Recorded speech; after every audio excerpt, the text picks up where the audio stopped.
कबीर गुरु चरण कमल सिर नाय, जासु ज्ञान रवि कर निकरा, भ्रम तम सकल नसाय। ब्रह्म छोड़ायो छोटा गिलास में चनामृत पी, छोटा गिलास 2 गिलास निकट लखायो ताते गुरु को कीजिए कोटि कोटि प्रणाम। प्रतिपल स्मरणीय विश्व वंदनीय सदगुरु सत्य कबीर साहब जो सभा में बैठे हंसगण, मंच पर भजनोपदेशक लालू साहब जी, इनके मंडली में नाम प्रसंगत कर रहे अरुण जी, ऑर्गन पर संगत कर रहे सुनील जी, और मंच के संचालन कर रहे ललन जी, खजूरवाला अबुआ साहब जी, तमाम बैठे श्रद्धालु, आप लोग संध्या काल से भजन उपदेश सुन रहे थे। हम कोई ज्यादा सदगुरु कबीर साहब की चर्चा नहीं करेंगे, इसलिए नहीं करेंगे कि आप लोग सुनते सुनते बूढ़े हो गए हैं, समय काफी बीत चुका है। बहुत लोग 50 वर्ष से सत्संग सुनते होंगे, सुनते आ रहे हैं, लेकिन खेद में प्रकट करता हूँ आप लोगों के बीच कि ज्ञान नहीं हुआ हम लोगों। सत्संग में क्यों बैठते हैं? ज्ञान पाने के उद्देश्य से। अगर ज्ञान स्वीकार अगर नहीं हुआ तो सत्संग में आना बेकार होता है, समय व्यर्थ दिखता है।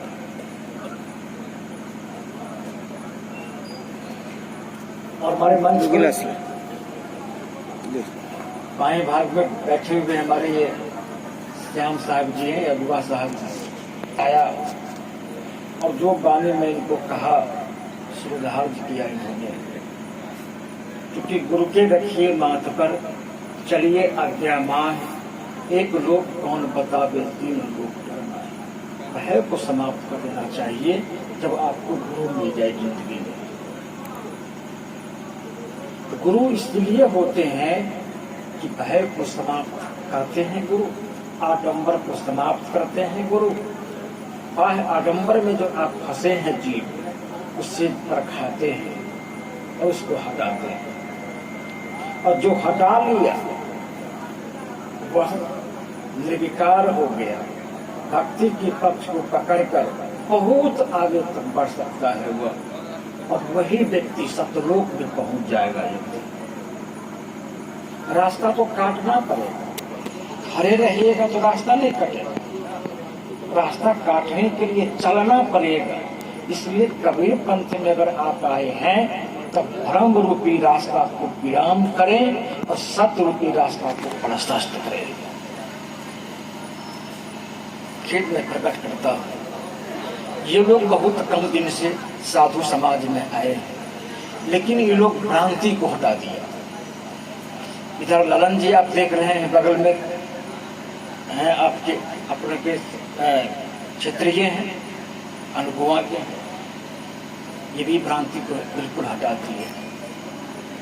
गुरु के कर कमलों द्वारा सभी कार्यक्रम को करवाना चाहते हैं, करते हैं, लेकिन आप लोग बहुत जमाने से वैष्णव हैं, साधु हैं, लेकिन भ्रांति नहीं की।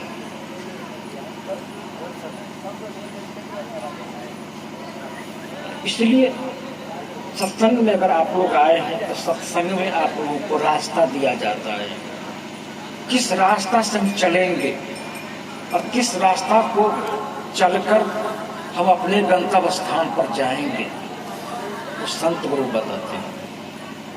और बताते बताते संत महात्मा थके हैं, थकने पर लगे हैं, लेकिन आप लोग सुनते सुनते थकने पर लगे हैं।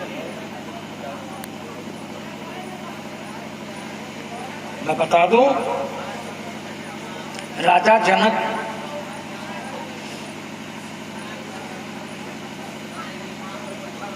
का ज्ञान लेना था तो पंडित पुजारी को, मौलवी को, हर धर्म मत पंथ के ज्ञानियों को बुलाया करता था और आके कुर्सी पर बैठता था और सभी ज्ञानियों को नीचे बैठाता था। इधर से शास्त्र पाठ कर रहे हैं, उधर से भागवत कर रहे हैं, उधर से वेद कर रहे हैं, भांति भांति के जितने भी लोग थे वहां सब लोग कर रहे हैं। और मुझे ठाठ से जनक जी सुन रहे। विदाई देते देते आधा राज बीत गया, आधा राज समाप्त हो गया। जरा ध्यान से सुनेंगे आप। शीर्षक है आप लोग हमारे बीच, आप ही लोगों को शीर्षक बनाकर मैं बोल रहा हूं। उसमें कहोर ऋषि भी आया करते थे।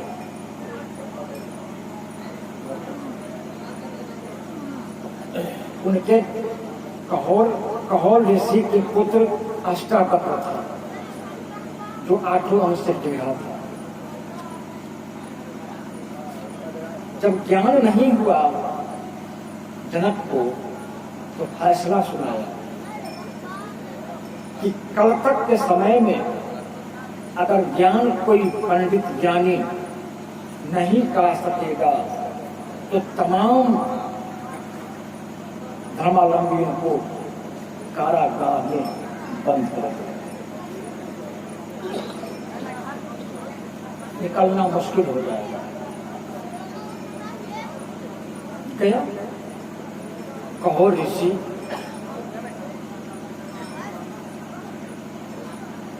होश खो दिए और खटिया पर जाकर सो गए। बेटा आया, पत्नी आई, कहा महाराज आप और दिन भी आया करते थे, बड़ी खुशी से मिलते थे, बातें करते थे, आज क्या हो गया, होश क्यों खो रहे हैं? कहा इसलिए होश खो रहा हूं कि कल से तुम हमको नहीं देखोगे, तुमको मैं नहीं देखूंगा। कहा ऐसा क्यों? कहा ऐसा इसलिए कि राजा जनक के ज्ञान देने की बात था, ज्ञान आज तक के स्थिति में नहीं हो पाया है और कल तक के समय में फैसला सुना दिया है कि कल तक के समय में अगर ज्ञान नहीं हो पाया तो सबों को कारावास में डाल देंगे।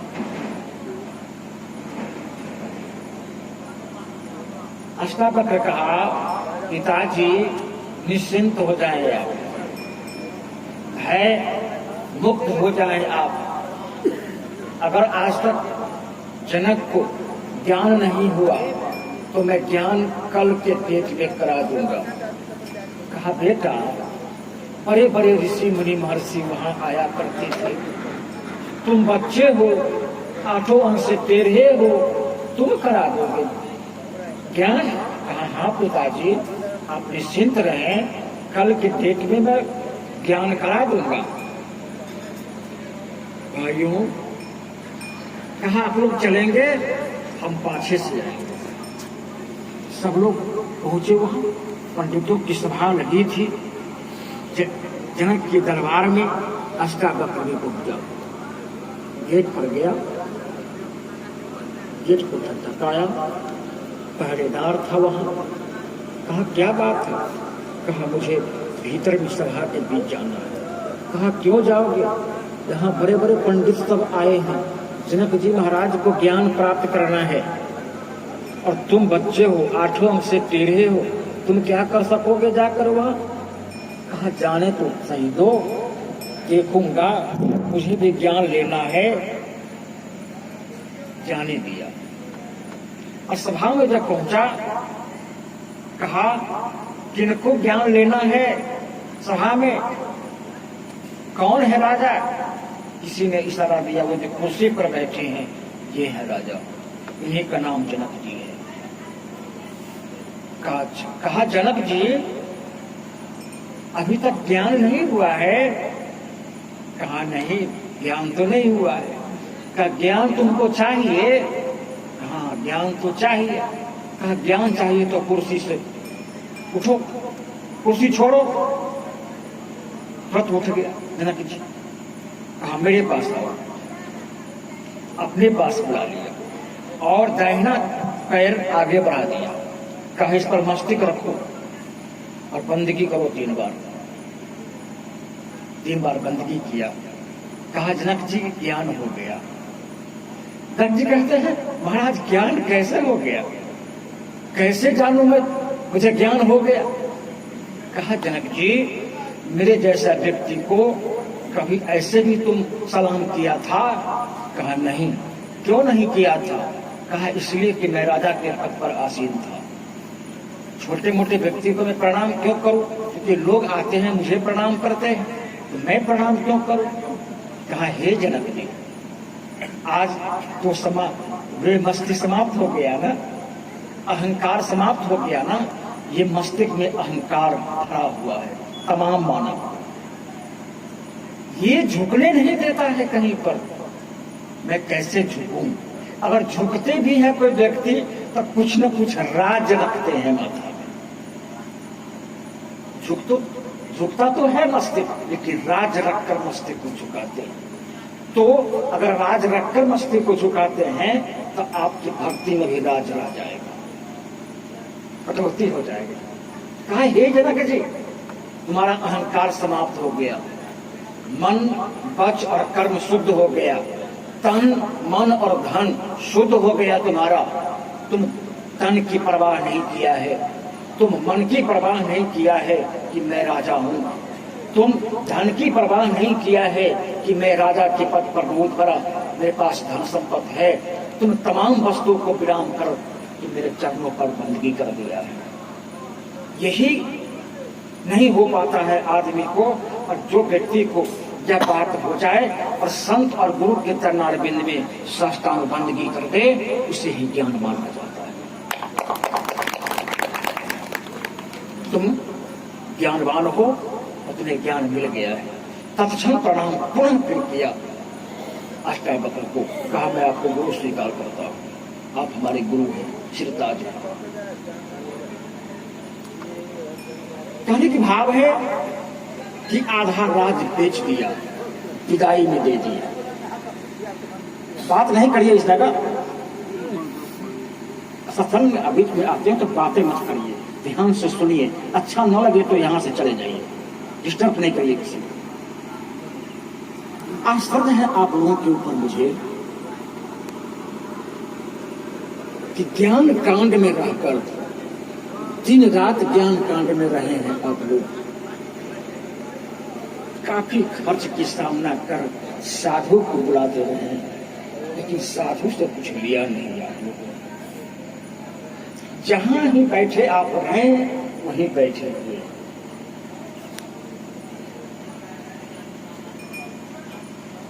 नरकीय जीवन हमारा हो रहा है। चलिए अपने देश को, ये काल का देश है, प्रकृति का देश है, यहाँ दुख के सिवा सुख नहीं होता है। और संत महात्मा आपको बीच आए हैं सुख की खान बताने के लिए। सुख कहाँ पर है, सुख की खान कहाँ पर मिलेगा? इंजीनियर लोग तो इंजीनियरिंग का पद प्राप्त कर लेता है पढ़ लिख करके, तो 3 फीट के भीतर पृथ्वी में क्या है वो यंत्र से पता कर लेता है। ठीक उसी प्रकार शरीर के अंदर आत्मा कहाँ है, किस स्थिति में है शरीर के अंदर में, तो संत महात्मा इसका रिसर्चर है, रिसर्च करके आपको बताते हैं। इसलिए नरकीय जीवन क्यों बना रहे हैं आप? अपनी यात्रा क्यों नहीं करना चाहते हैं? सब दिन यहाँ रहेंगे, आप जान सकते हैं, आप हैं पृथ्वी पर तो आपके परदादा रहे होंगे धरती पर, तो आपके दादा की पैदाइश हुई, आपके पिताजी की पैदाइश हुई, आपकी पैदाइश हुई है, आपके बेटा का पैदाइश हुई है, आपके पोता का पैदाइश हुई है। इस प्रकार से जनरेशन चलता जाएगा। क्या वो सब लोग बैठे हुए हैं धरती पर? चले गए भारत, लेकिन गए कहाँ वह उसका पता नहीं है। आप अपना पता तो कर लीजिए कि मुझे कहाँ जाना है। अगर कबीर साहब की अनुयायी बने हैं आप लोग, तो मनसा है आप लोगों का सतलोक जाना, यही ना मनसा है। सतलोक चले जाएं, गुरु कबीर के दरबार में चले जाएं, जहां अपार सुख होता है वहां चले जाएं।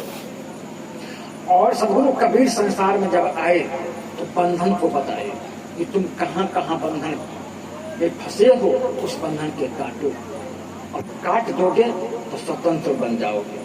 चलने में तुम्हें दिक्कत नहीं होगा, रास्ता काटने में अच्छा रहेगा। इसलिए भाइयों, विचार करेंगे आप लोग, मेरी वाणी पर विश्वास नहीं करेंगे, विचार करेंगे। और पढ़ लिख करके शिक्षा जब प्राप्त करता है लोग, तब विवेक और विचार में परिवर्तन होता है। लेकिन जितने लोग बूढ़े बैठे हैं, ये जीवन जी करके अनुभव प्राप्त करता है। कोई पढ़ लिख करके करता है, शिक्षा पकड़ के किसी चीज को पकड़ने की क्षमता रखता है, लेकिन बूढ़े बुजुर्ग लोग जीवन जी करके वृद्धावस्था को प्राप्त करके अनुभव प्राप्त करता है। लेकिन हम लोग का विवेक समाप्त हो रहा है, अनुभव का कोई यूज नहीं कर रहे हैं। अनुभव क्या? एक गांव में बारात गई और उस गांव के जो लोग थे प्रश्न करता था, और प्रश्न को जवाब नहीं देने के कारण लड़का को वापस कर देता था, शादी नहीं होती। एक घटक आया लड़का के ऊपर, पसंद कर लिया, फिर लड़की के यहाँ गया तो वहां भी पसंद हो गया, तय तमन्ना हो गया, दिन तारीख, और कह दिया, हिदायत कर दिया कि जो लोग भी आएंगे बारात में वो सभी नौजवान आएंगे, कोई बूढ़े नहीं आएंगे।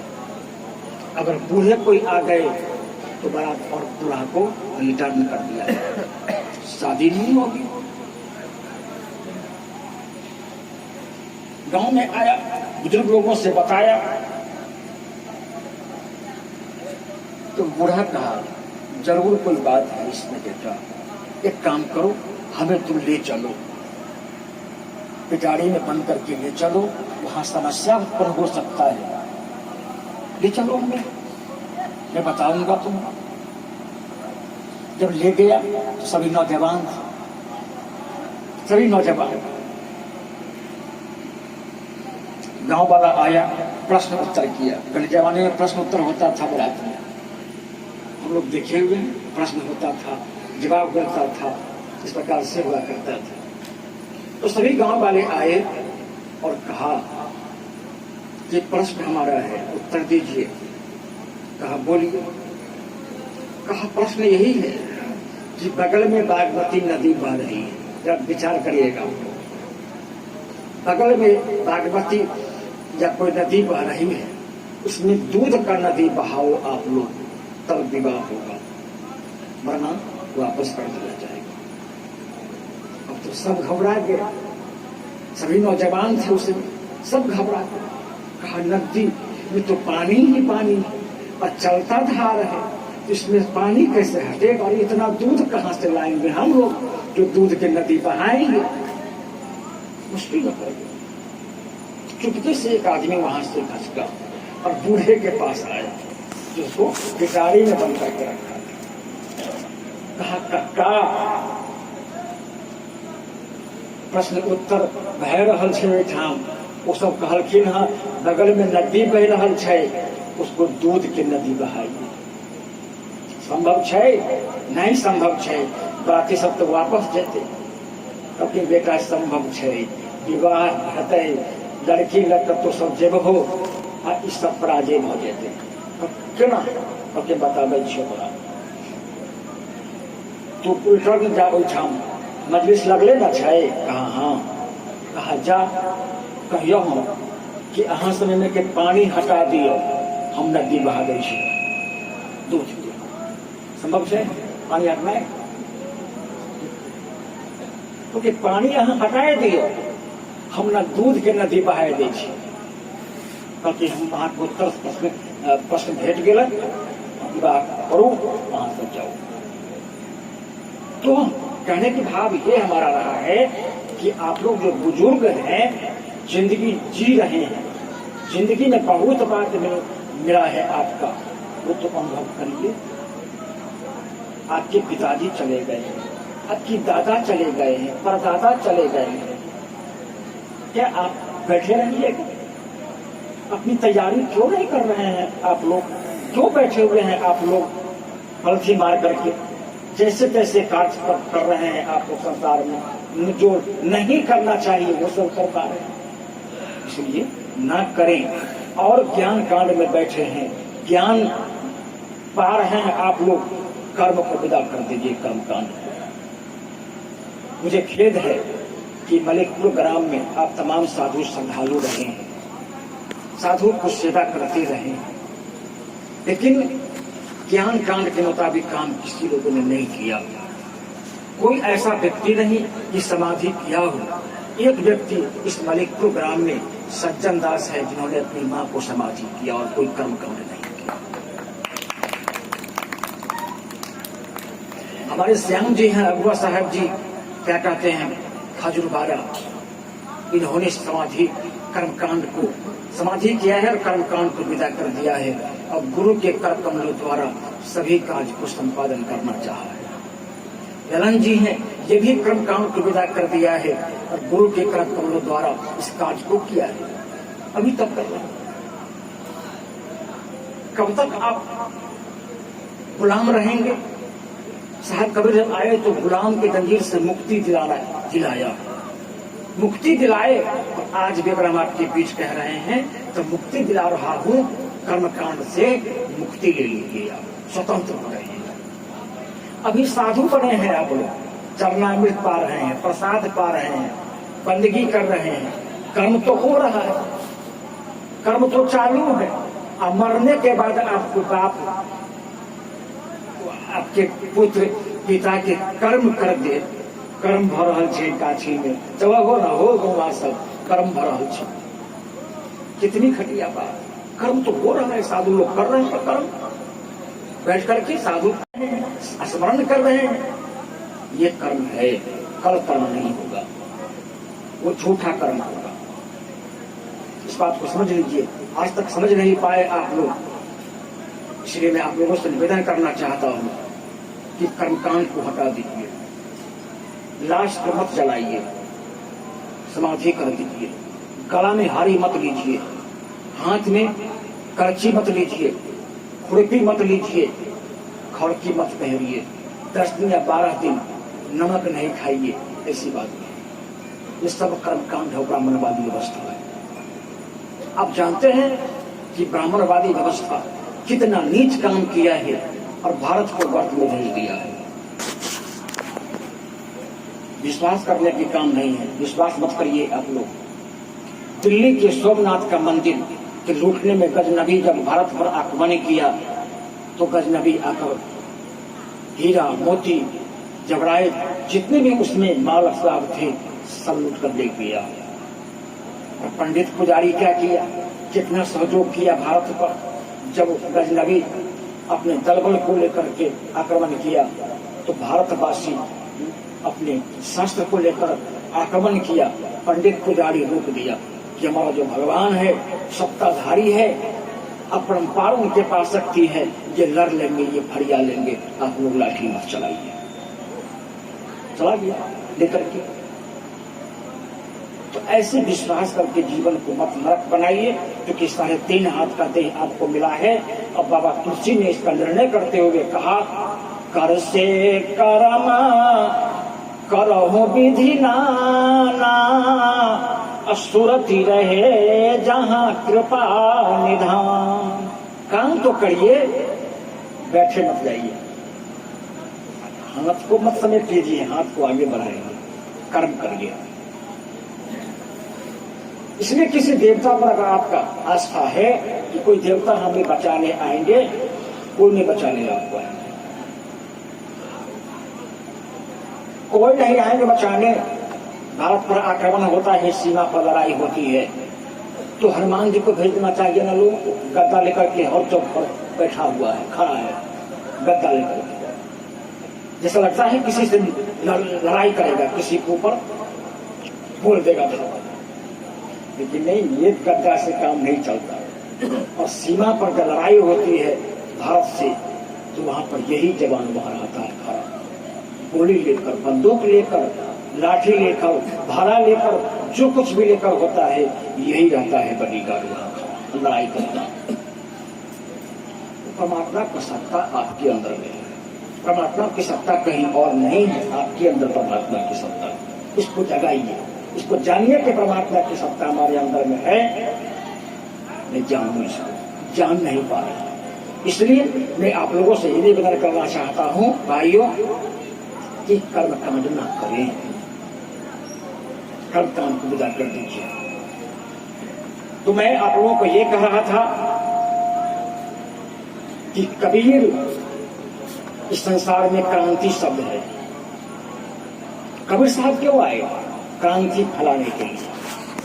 जो क्रांति में फैला हुआ था जीव, अपना जीवन जी रहा था, उसमें कबीर साहब कबीर शब्द से नाम लेकर के आए, क्रांति फैलाया और क्रांति फैला दी। अन्य महापुरुषों के आने पर कोई क्रांति नहीं हुआ, कबीर साहब के आने से क्रांति फैल गई। बड़े बड़े मौलवी पंडित सामना किया, लेकिन पराजय हो गया। जो लोग इस मानव को दिग्भ्रमित कर रहा था, हिंदू को पंडित जी और मुसलमान भाई को पादरी मौलवी साहब और क्रिश्चियन धर्म को पादरी साहब, ये सब भरमा रहे थे। कबीर साहब को आकर कहना पड़ा और दिशा उन्होंने बताया, देवता का सही दिशा बताया। पूरब में हरि को बासा, पश्चिम अल्लाह मुकामा है, दिल में खोज दिल ही में खोजो, यह कलीमा रामा है। कबीर साहब ने कह दिया कि हिंदू भाई सोचो, तुम जिसके मार्ग पर चल रहे हो ये झूठा मार्ग है, पूरब में भगवान नहीं है। और मौलवी साहब को, मुसलमान भाई साहब को कहा कि मौलवी तुम्हें जो समझा रहा है ये भी झूठी कथा है, पश्चिम में अल्लाह नहीं है। अल्लाह कहाँ है? दिल में खोज, अपने दिल में देखो और दिल ही में खोजो, बैठे जनता जनार्दन में देखो, यह करीम का घर है, यही राम का घर है। सब लोग जान पा रहे हैं कि भगवान इसी के अंदर में है। अगर जान लिए तो फिर बाहर जाने की क्या आवश्यकता है? अगर बाहर जा रहे हैं, इसके मतलब है संत और गुरु पर विश्वास हमें नहीं है, भेद नहीं है, एक कारण है। आखिर कबीर साहब का जो दस्तावेज है उसको तो मानना चाहिए आपको। कबीर साहब इल्म आपके ज्ञान और ध्यान विचार है। आप जानते हैं, मैं सदैव कहने को काम किया हूं, जिनको गाथा आप गाते हैं, धर्मदास जी का, शमसर का, इंद्रमती का, ये तो मानवे न था, आप फिर लोगों के जैसा न था। भ्रांति को हटा दिया, क्रांति फैलाया, कबीर गुरु का पानी जिंदगी में उतार लिया। आज आपके बीच में वो उपस्थित है, आपके बीच में वो क्रिया से खड़े हैं। हम लोग क्यों नहीं जग रहे हैं? तो जगिए आप लोग। कबीर साहब कहते हैं,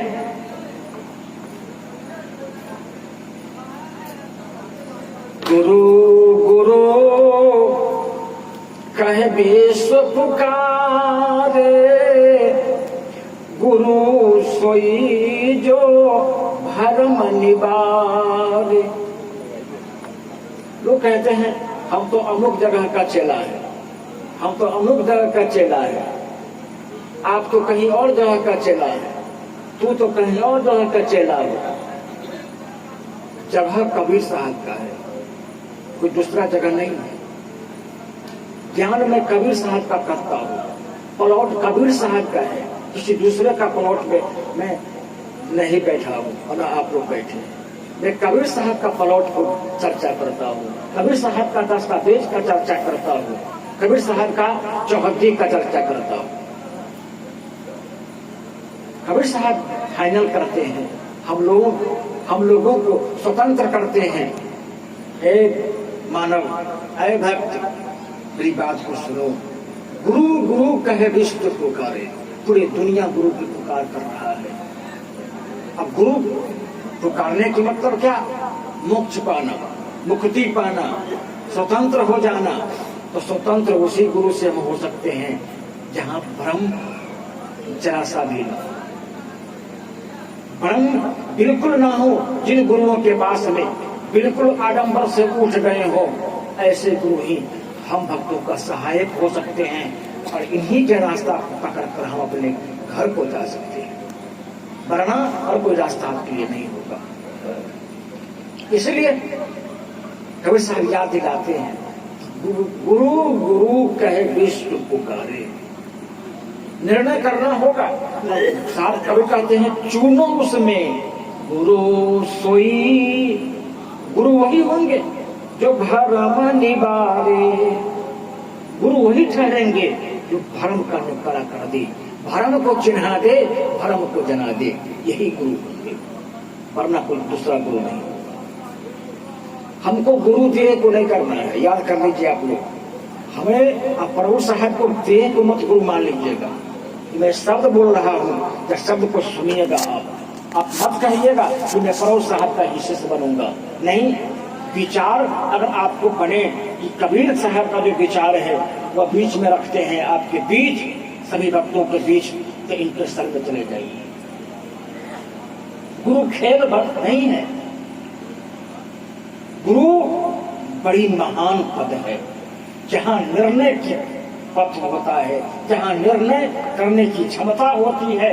आप टंकी देखे हैं, तराजू, सभी लोगों के घर में तराजू होता है। टंकी का क्या काम है? बोलिए कोई आदमी। टंकी का क्या काम है? निर्णय करना, बराबर करना। एक तरफ बटखारा है और एक तरफ वस्तु कुछ है, तो उस केजी के मुताबिक दाना को तौल देना। अगर जरा सा भी झंस रह गया तो लेने वाला आदमी खुश रहेगा। अगर जरा सा नीचा हो गया तो आप ही को दिल नहीं मानेगा, ज्यादा हो गया। दोनों तरफ गड़बड़ है। झांस हो गया तो कहा झांस दे रहा है, ठीक नहीं किया।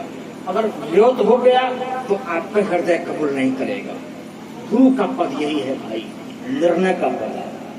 जिन गुरुओं के पास में निर्णय वाणी होता है, निर्णय शब्द होता है, गुरु वही कहलाते हैं जगत में। और गुरु हम उसको नहीं कह सकते। व्रत कर रहे हैं, बेटा करते रहो, ठीक है। नेम कर रहा है तो बेटा करते रहो, ठीक है। छठ पबनी कर रहा है तो ठीक है बेटा, करते रहो। तो आप गुरु उलझाने के लिए आए हो। गुरु का काम है उलझे हुए जीव को बंधन काट दे और बंधन काट कर ज्ञान की चौराहे पर खड़ा कर दे। ऐसे गुरु हैं। गुरु को यही होते हैं उद्देश्य। गुरु खेल नहीं है। कबीर साहब ने बीजक में कहा, बहुबंधन से बांधिया एक बेचारा जीव, केवल छोटे अपना जो न छोड़ावे पीव। बहुत सारे बंधन से आप बंधे हैं जीव। आपको समझ नहीं हो पा रहा है कि कौन सा बंधन हमारे जीव के ऊपर में है। आपको नहीं समझ पाया आ रहा है। वही कबीर गुरु आपके बीच बताना चाहते हैं। कि बेटा भ्रम ये बंधन है, नेम ये बंधन है, बाहर का पूजा पाठ ये बंधन है, व्रत नेम ये सभी बंधन में आते हैं। और ये प्रकृति का फैलाया हुआ ये राज्य है। इस प्रकृति के फैलाए हुए राज्य को तुम विराम करो और गुरु जी का जो प्रवृत्ति है, गुरु जी का जो ज्ञान का दशा है, गुरु जी का जो ज्ञान का उद्देश्य है, इसको तुम पकड़ो। उसी बात को गुरु गुरु कहीं विश्व पुकारे, अब गुरु सोई जो भ्रम निकाले। गुरु वही ठहरेंगे अंत में जो भ्रम का निकाला करा दे, भ्रम से अलग करवा दे, उसे ही गुरु कहते हैं। तो विचार करेंगे, हमारे वाणी पर विश्वास नहीं करेंगे, क्योंकि विश्वास में कराने के लिए आपके बीच नहीं आया हूं, विचार कराने के लिए आया हूं। क्योंकि विचार की गाड़ी पकड़ेंगे तो गंतव्य स्थान तक पहुंच सकते हैं, और विश्वास की गाड़ी पकड़ेंगे तो आपकी गाड़ी आगे नहीं बढ़ेगी। हो सकता है रास्ते में गड़बड़ी हो जाए, रास्ते में आप पकड़े जाएं। विश्वास की गाड़ी और विचार की गाड़ी में कितना अंतर है। दरभंगा स्टेशन जंक्शन से विभिन्न जगहों के लिए गाड़ी निकलती है, आपको एम बनता है दिल्ली जाएंगे, मुंबई जाएंगे, कहाँ जाएंगे, पहले एम बनेगा तो आप उस प्रकार की गाड़ी पकड़ेंगे। लोकमान्य तिलक जो कोरला पे लिए जाती है मुंबई, तो आप पहुंच जाएंगे। विचार करके गाड़ी पकड़े हैं, वहां का टिकट लिए हैं, पवन एक्सप्रेस का टिकट लिए हैं। टिकट मास्टर आएगा, देखेगा पवन एक्सप्रेस का टिकट है इसके पास में, आप पहुंच जाएंगे। ये विचार पर गाड़ी पकड़ना हुआ। और विश्वास की गाड़ी, एक विश्वास की गाड़ी है तो विश्वास कर लीजिए। कोई तो गाड़ी है, किसी गाड़ी पर बैठ जाएंगे, पहुंच जाएंगे बम्बे। पहुंच जाइएगा, नहीं पहुंचेगा और टिकट भी रद्द हो जाएगा, यात्रा रद्द हो जाएगा, और पुलिस आकर के पकड़ कर जेल में बंद कर देगा। इसलिए विचार करके काम करिए आप लोग, विचार करके चलिए आप लोग। इसी में आप संतों का भलाई है, नहीं तो भलाई नहीं होगा। तो आइए मैं अपनी वाणी को ही विराम करता हूँ, क्योंकि समय ढेर हो चुके हैं। आइए हमारे साथ जो मैं सदगुरु का स्मरण करेंगे, फिर वाणी का विराम करूंगा। हमारे गुरु करुणा सिंधु कबीर, हमारे गुरु करुणा सिंधु कबीर, शरण शरण करण मुद मंगल, शरण शरण करण मुद मंगल, हरण सकल भव पीर, हरण सकल भव पीर, हमारे गुरु करुणा सिंधु कबीर, हमारे गुरु करुणा सिंधु कबीर, जीव उदाहरण कारण प्रगटे, जीव उदाहरण कारण प्रगटे, जग में धारी शरीर, जग में धारी शरीर, नीरव जीरा देखी भय माने, नीरव जीरा देखी भय माने, हकर भेष कबीर, हकर भेष कबीर, हमारे गुरु करुणा सिंधु कबीर, हमारे गुरु करुणा सिंधु कबीर, साहस कांदर कसनी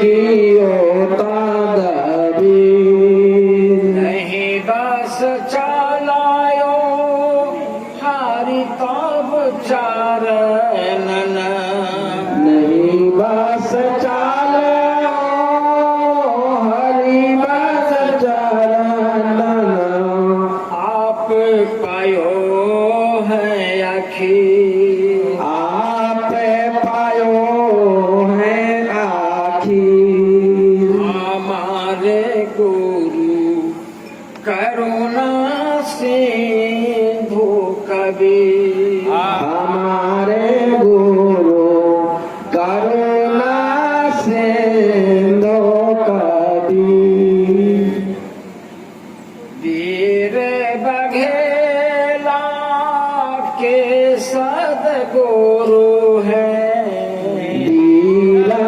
बघेला के सदगुरु हैं बिजली खा के पी बिजली खा के पीर हिंदू मुसलमान दोनों के साथ गुरु हिंदू